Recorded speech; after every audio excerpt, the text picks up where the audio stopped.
What's going on, you guys? Rex the Speed Demon here. Today I got a special video for you guys. I'm going to be showing you guys how to get a drain plug out that the head on the drain plug is stripped. Okay, so let's get into it.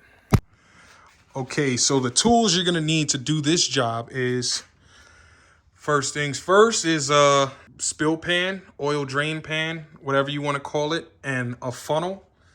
Okay. Next thing, the oil with the proper weight or viscosity for your vehicle. You want to make sure and check your owner's manual to make sure you got the right one. And also, you're going to need a socket wrench on the end of it. This little bad boy right here. It's a special socket. It's not a regular socket. They're bolt biters. Okay. You can get these at your local auto parts store, or you can find them at your local hardware store. And these come in real handy. They basically extract bolts where the head either rounds off or completely stripped. They come in real handy. They're like completely built different on the inside, so that way they can, grab and kind of get some traction on the head of that bolt. Without these, you probably get a lot of spin when you try and get a tight bolt off where the head is already chewed apart. And last but not least, you're going to need the new drain plug. All right. What I was basically saying is, so the head of this that's already on this vehicle, this head is already stripped, because over time, from doing oil changes and screwing it in, screwing it out, putting it in, taking it out, putting it in, taking it out. I know that sounds a little funny, but let's be adults.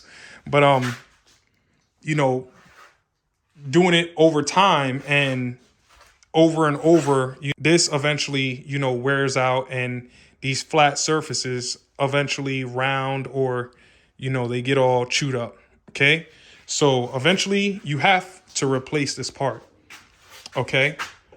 And they also recommend that you do this little gasket right here. They recommend that you change that every so often as well. Okay. So today that's what we're going to do, because the one on this vehicle, the head's stripped, and it's time for a new one. We're not able to take it out and put it in tight enough to the point where it's not leaking oil. This vehicle they weren't able to get the drain plug all the way in, and it's leaking oil right now. So with this new head and new drain plug, we'll be able to torque it in tight enough, and it'll be able to get a good enough grip, so that way it's not leaking any oil. All right, so first things first, you want to make sure you can get this fill plug off. Reason why we're doing this first is, say you drain out all the oil in the motor, right? And you can't get this fill plug off.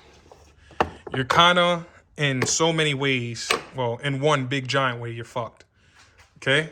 Once you drain the motor of all the fluid that's in it, you have nothing to lubricate your motor, and you can't fill it because that's stuck. So you want to make sure that comes off first. All right, so I just wanted to show you guys this mangled up drain plug. As you can see, this thing is just all kinds of beat up. I'm sorry, I'm trying to get a good, you see how it's so chewed up? Like, this thing is just it shouldn't look like that. Like, this thing is destroyed. All right, so and this is over time, wear and tear. And this is the reason why we're replacing this thing. It's pretty close to impossible to get a grip on it and turn it with a regular socket. Customer states that they're having an oil leak, and this is why the oil's leaking. They're not able to get a head on there and torque it tight enough so that way it's properly torqued down. And you don't want to over torque it, because this pan is aluminum. And as we know, aluminum is one of the metals that if you over torque it, you're gonna strip the threads on the inside. Okay, so we're gonna get this done. All right, so like I said, you know, we're using this special socket, and what I would say is, you know, try and get it on here. If you want, you can hammer it down a little bit to get, you know, a better grip on it so it's not, you know, slipping. Okay, so what I did was I took the socket wrench off. I gave it a couple taps with my little metal hammer. Light taps, doesn't need to be extremely hard, just enough to get the socket nice and deep on the head of it. And then voila, it's on good enough for it to, you know, grip. And now I'm at the point where I can hand thread it off. So I'm gonna take this off and try and get this head of this off. Couple wiggles and it should come off. Now we're ready to hand thread it. Like I said, make sure you adjust your spill pan or drain pan so that way when it comes out, you know what I mean, it's not all over the place. Okay, and then we're gonna be draining this oil.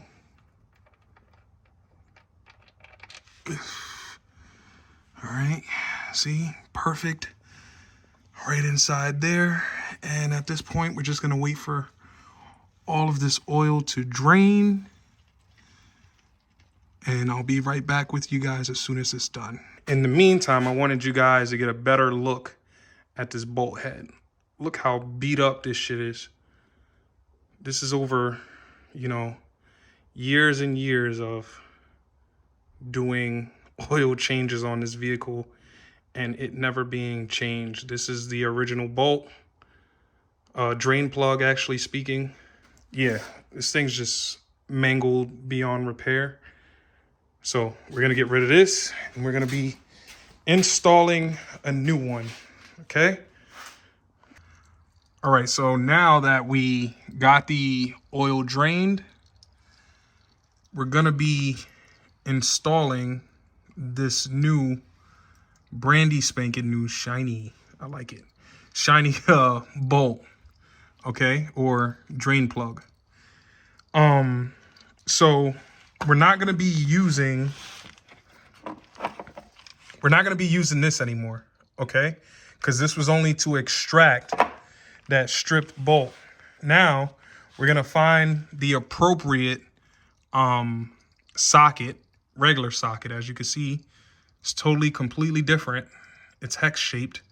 We're gonna be using this to install the brand new drain plug, okay?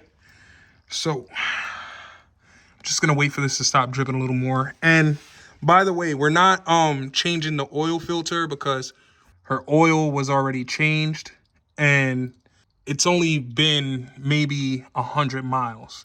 So, you know, this oil filter is good. We're not gonna be changing it because it's got less than 100 miles on it.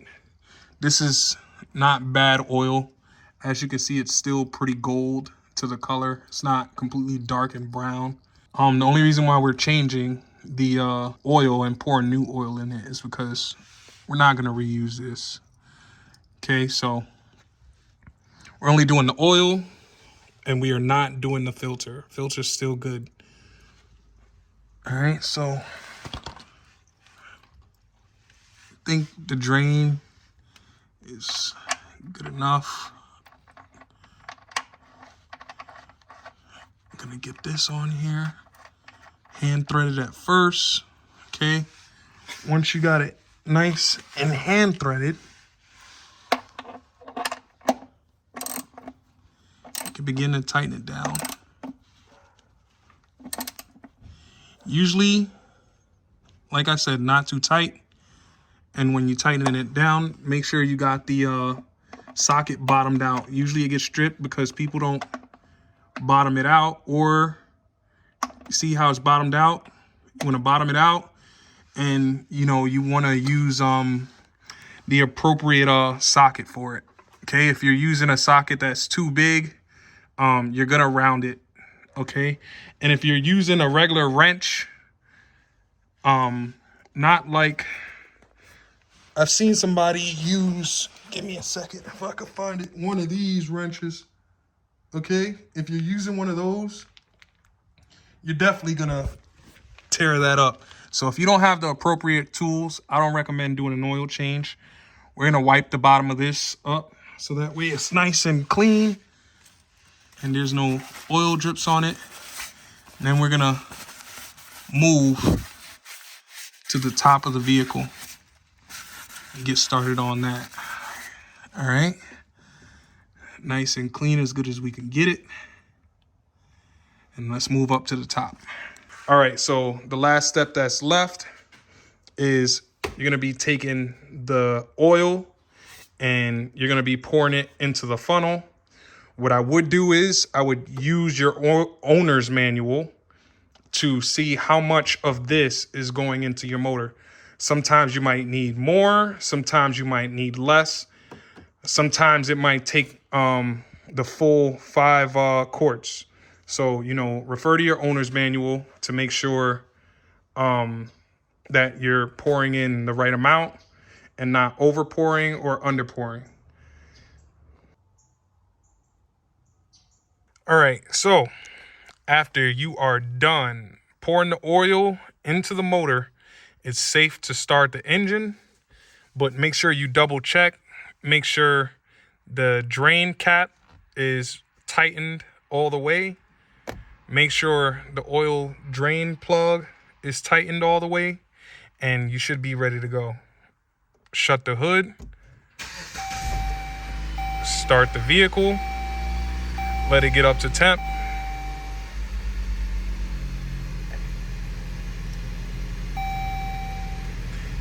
After it gets up to operating temperature, you're gonna wanna walk around the vehicle and check for any leaks, okay? So, that's what I'm gonna do now. Get underneath. As I let it build temperature, see how the temperature gauge is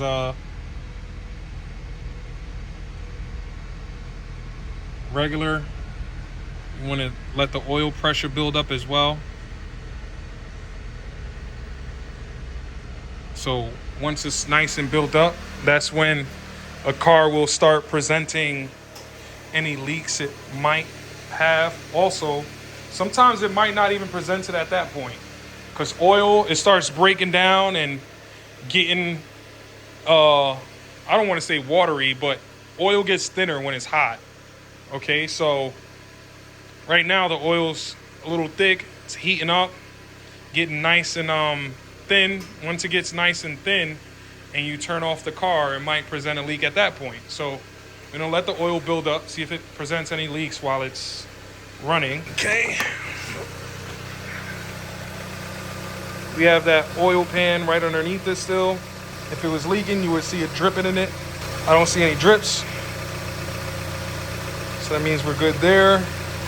So I'm gonna remove everything from underneath so that way when I do back it down off of the ramps, we should be good to go. Okay, so we're all set with this oil change. Car's ready to give back to the customer. One last thing you want to double check, because it never hurts to double and triple check your work before giving it back. You want to check the oil drain plug. Also check the fill plug on the top of the motor. Make sure that that's tightened. Make sure the hood is closed down and latched. Also, you might get, you know, if it was time to do the oil change, and you actually did, you know, have like an oil reset, a oil light that you have to reset, make sure you get that reset. But, other than that, you know, everything's nice and done. This car is ready to return back to, its original owner. Thank you for watching, guys. Keep a lookout for more content. I got some stuff coming soon. And once again, thank you for watching. Like, share, subscribe. Peace.